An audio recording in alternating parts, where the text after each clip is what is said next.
Majesté, Excellences, Mesdames, Messieurs les chefs d'État et de gouvernement, Monsieur le Secrétaire général des Nations Unies, Excellences, Mesdames, Messieurs les ministres, chefs de délégation, distingués délégués, Mesdames, Messieurs, tout protocole observé.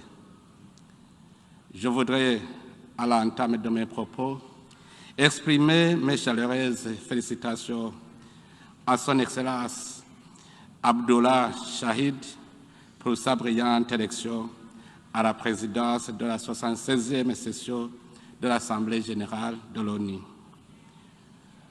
Le Burundi vous assure, Monsieur le Président, de sa pleine et entière coopération et vous souhaite plein succès et bonheur dans l'exercice de votre mandat, aussi bien sur le plan professionnel que personnel. Il me plaît également d'exprimer la profonde gratitude de ma délégation à votre prédécesseur, l'ambassadeur Volkan Bozkır, pour son travail remarquable malgré les conditions rendues extrêmement difficiles par la pandémie de Covid-19. Qu'il me soit à cette même occasion permis d'exprimer ma haute appréciation à son Excellence Antonio Guterres, secrétaire général de l'ONU, pour les résultats atteints dans un contexte international marqué par de diverses crises violentes et une économie mondiale fragile et chancelante. Je lui souhaite plein succès et bonne santé dans l'accomplissement de ses tâches durant son deuxième mandat. Je m'en voudrais par ailleurs de ne pas remercier le gouvernement et le peuple américain, plus particulièrement celui de la ville de New York, pour l'accueil et l'hospitalité légendaire nous réservés. Excellences, Monsieur le Secrétaire général, distingués délégués, Mesdames, Messieurs, cette 76e session de l'Assemblée générale se tient au moment où le Burundi va fêter le 60e anniversaire de son indépendance et de son adhésion à la famille des Nations Unies l'année prochaine. C'est donc un moment de se rappeler que l'ONU a joué un grand rôle, car depuis la fin de la Première Guerre mondiale, le Burundi était géré sous le mandat de la SDN, puis de l'ONU. La mauvaise gestion de la période coloniale a eu des retombées négatives pour le Burundi qui a encouru, juste au lendemain de l'indépendance, des conflits sociaux qui ont été caractérisés par des massacres répétitifs dont les plaies peinent encore à se cicatriser. Comme il ressort du thème central de notre débat général, il faut effectivement redonner de l'espoir à nos citoyens. Au Burundi, c'est redonner l'espoir non seulement face aux effets dévastateurs de la pandémie de Covid-19, mais aussi aux conséquences de ces crises répétitives qui se sont perpétrées dans le pays en toute impunité.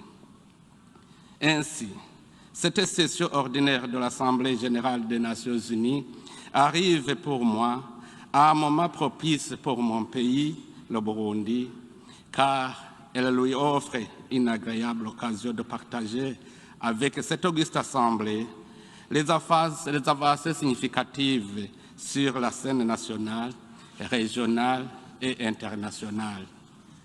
À ce jour, la restauration de la paix, la sécurité, la stabilité et la cohésion sociale sont une réalité au Burundi. Le seul ennemi qui reste une menace contre les citoyens, en plus de la pandémie Covid-19 qui nous est tous commun, c'est la pauvreté. Nous nous sommes engagés avec tous les citoyens à la combattre afin d'atteindre notre objectif, le bien-être du peuple burundais. Et pour y parvenir, nous avons identifié un certain nombre de priorités que nous avons inscrites dans la feuille de route du Plan national de développement du Burundi, PN2 2018-2027, un programme ambitieux et transformateur pouvant accélérer le processus de développement socio-économique déjà en marche depuis 2018. D'abord, la bonne gouvernance et la justice sociale. Pour ce faire, la lutte contre la corruption, les malversations économiques et la lutte contre l'impunité font partie des priorités du gouvernement, réputées, responsables et laborieux. Pour ce qui est effectivement de la lutte contre l'impunité et la prévention des conflits sociaux, le Burundi a mis en avant les mécanismes de justice de proximité afin de permettre à tous les Burundais d'avoir un accès rapide et égal à la justice équitable.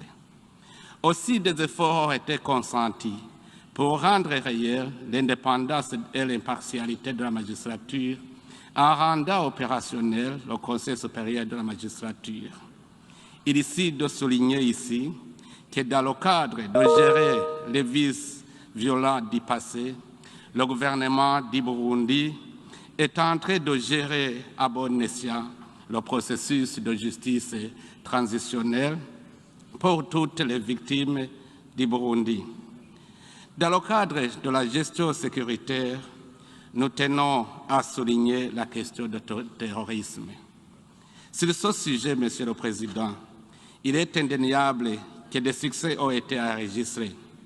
Toutefois, il faut en même temps et humblement reconnaître que nous sommes loin d'avoir développé une stratégie commune adéquate et efficace pour annuler ce fléau.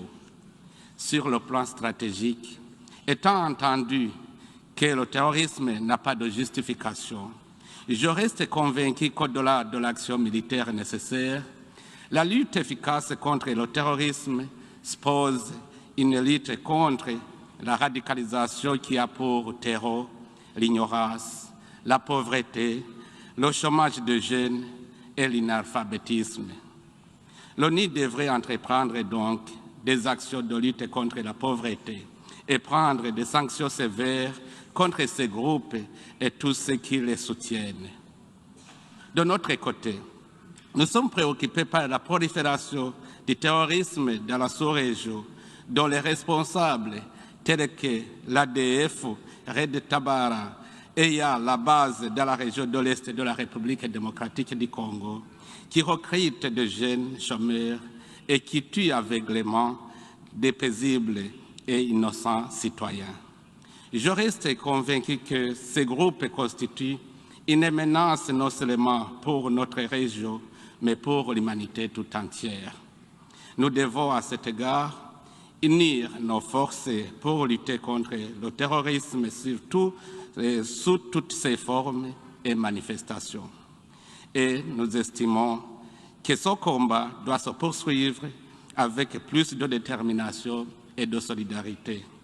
C'est dans ce contexte que depuis 2007, mon pays, le Burundi, a mis à la disposition de l'Organisation des Nations Unies et de l'Union africaine des contingents militaires et policiers pour contribuer au rétablissement et au maintien de la sécurité et de la paix dans certains pays qui en ont besoin, comme la Somalie et la République centrafricaine. S'agissant des questions des droits de l'homme, le Burundi croit fermement que les droits de l'homme doivent être protégés par des mécanismes clairs et bonne gouvernance, de sécurité et de justice équitable. Dans le cadre du suivi de l'état de mise en œuvre des principes de protection des droits de l'homme, la communauté internationale devrait adhérer aux principes fondamentaux d'universalité, de transparence, d'impartialité, de non-sélectivité, de non-politisation et d'objectivité, ainsi que le rejet de la pratique de deux poids, deux mesures en la matière.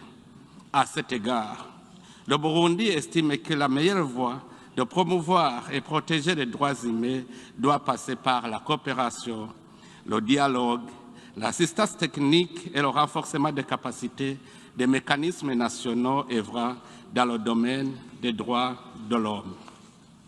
Nous saisissons cette occasion pour demander à certains partenaires, notamment au sein du Conseil des droits de l'homme des Nations Unies de faire une lecture juste et responsable des efforts du Burundi que le Burundi déploie aux côtés d'autres nations et les apprécier à leur juste valeur. Toute tendance de singulariser le Burundi à lui collant des mécanismes spéciaux en matière de droits de l'homme est tout simplement contre-productive. Comme vous le savez, le Burundi dispose de mécanismes nationaux à même de défendre, promouvoir et protéger les droits de l'homme. Outre la Commission nationale indépendante des droits de l'homme qui vient de recouvrer son statut A, nous avons l'Observatoire national pour la prévention et l'éradication du génocide, des crimes de guerre et autres crimes contre l'humanité. Nous avons aussi la Commission Vérité et Réconciliation, le Conseil national pour l'unité nationale, la Commission Terre et autres biens, ainsi que l'institution de l'Ombudsman. Dans la pratique, le gouvernement s'est concentré sur la protection des droits de l'homme, le respect des principes démocratiques, les libertés d'opinion, d'expression et de presse. Et beaucoup d'efforts ont été consentis grâce à l'instauration d'un dialogue quasi permanent entre les partis politiques, les médias, la société civile et les pouvoirs publics.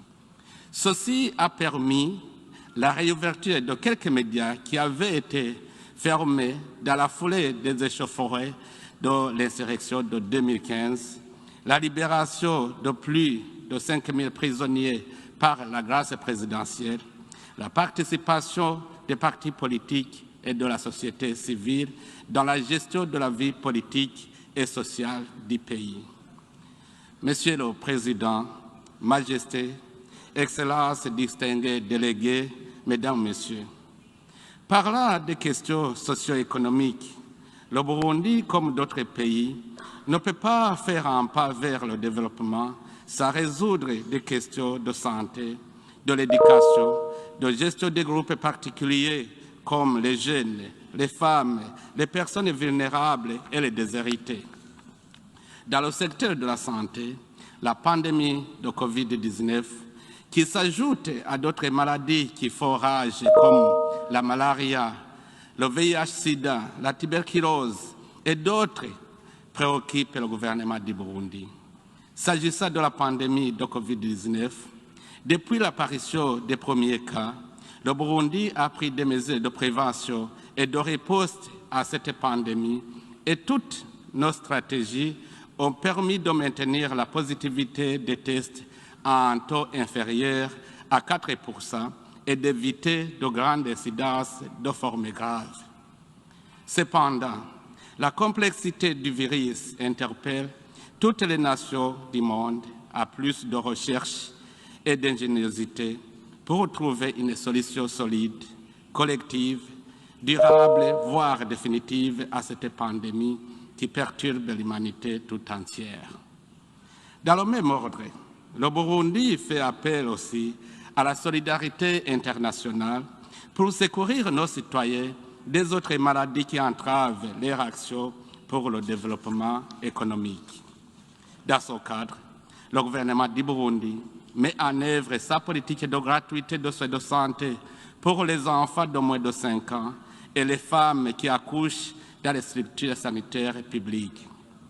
En plus, nous nous sommes engagés à doter à chaque commune d'au moins un hôpital pour assurer des soins de proximité à toute la population burundaise.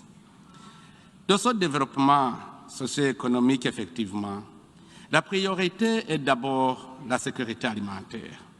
Notre pari est que chaque bouche ait à manger et chaque citoyen ait des revenus lui permettant de subvenir aux autres besoins de base. C'est ainsi que l'État du Burundi s'est engagé à soutenir les coopératives locales en ligne de combat contre la pauvreté sur toutes les collines du pays. Et cette politique a fait du Burundi un des rares pays qui n'importe pas les denrées alimentaires. Notre priorité s'oriente vers l'éducation. L'éducation pour tous est inscrite dans l'agenda des Nations Unies et mon pays en trouve une condition sine qua non du programme de développement durable. Nous avons d'abord assuré la gratuité de l'enseignement fondamental pour permettre à chaque enfant d'aller à l'école, quelle que soit sa situation sociale.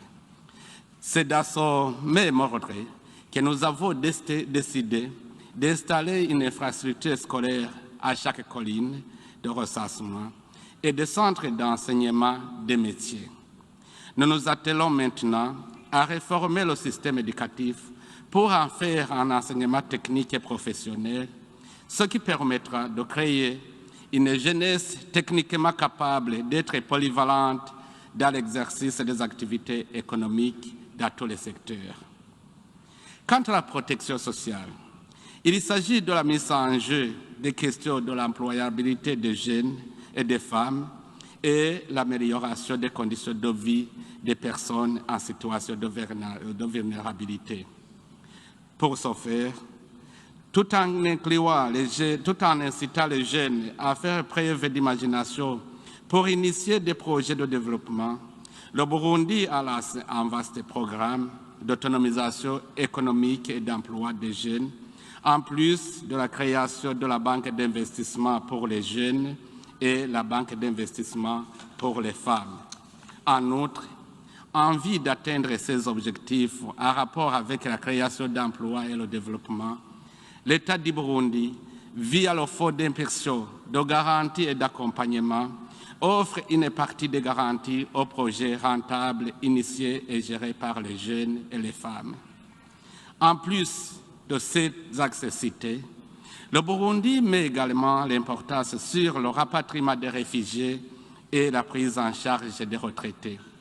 Grâce à la paix et la sécurité retrouvées, les réfugiés burundais, y compris les acteurs politiques, rentrent massivement et sont accueillis avec amour et dignité.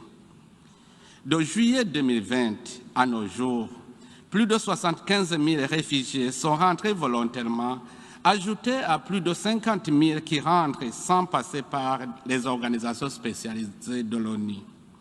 Quant aux retraités, l'objectif principal est la prise en charge des personnes âgées en général, en assurant leurs soins médicaux et en améliorant leurs pensions. Pour redonner l'espoir à tous les citoyens dans l'ensemble, le gouvernement a lancé cette année un programme national de capitalisation de la paix, stabilité sociale et de la promotion de la croissance économique. Ce programme, je le crois, va bénéficier de l'appui de tous les partenaires au développement du Burundi pour booster le développement socio-économique, capitaliser la paix et assurer aux citoyens en Burundi d'espoir après de longues périodes de conflit.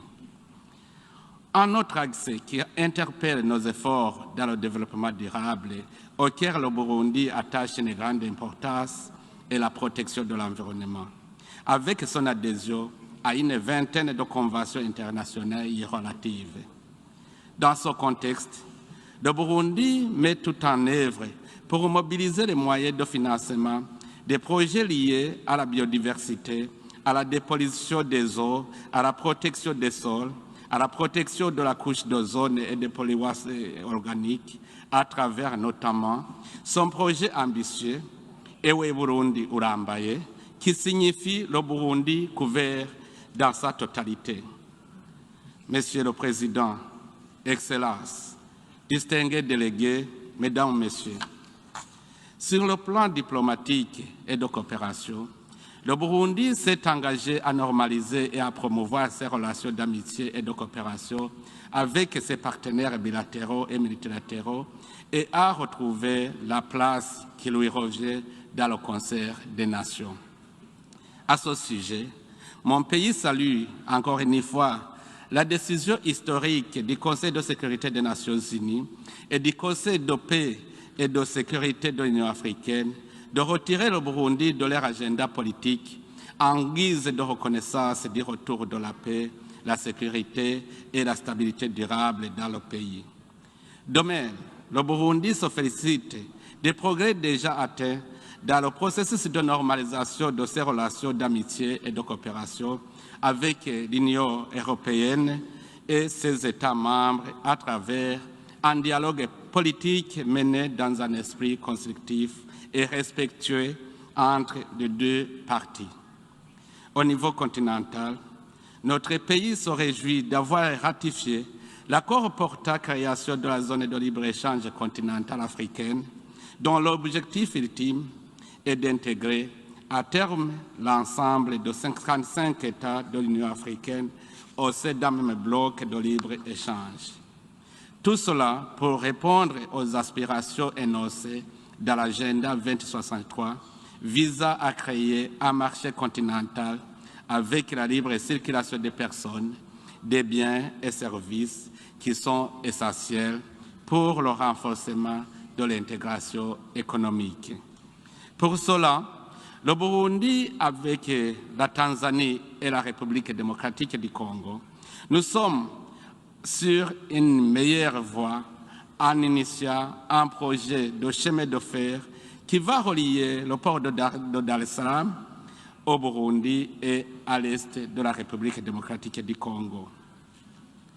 Avant de terminer mon propos, Monsieur le Président, sur le plan institutionnel, le Burundi soutient l'action concertée du secrétaire général de l'ONU pour promouvoir la réforme des Nations Unies afin de revitaliser cette organisation commune et la rendre plus efficace, plus efficiente, plus redevable et plus proche des populations du monde. Et nous accueillons avec enthousiasme ce rapport sur l'agenda commun qu'il considère comme le point de départ de nos efforts conjoints. Dans ce cadre, étant le seul continent non représenté dans le groupe des membres permanents du Conseil de sécurité et sous-représenté dans la catégorie des membres non permanents, l'Afrique continue de subir l'injustice historique d'exclusion dans cet organe extrêmement important pour nous tous. Pour conclure, Monsieur le Président, l'État du Burundi réitère son ferme attachement aux principes et valeurs véhiculés par la Charte des Nations Unies, tels que l'égalité souveraine des États, l'intégrité territoriale, la non-agression, l'indépendance politique, le règlement des différends par les moyens pacifiques. De même, l'État du Burundi renouvelle sa foi dans les droits fondamentaux de l'homme, dans la justice sociale, la dignité et la valeur de la personne humaine, dans l'égalité aussi des droits des hommes et des femmes, ainsi que des nations. Je vous remercie pour votre aimable attention. Que Dieu vous bénisse tous. Merci.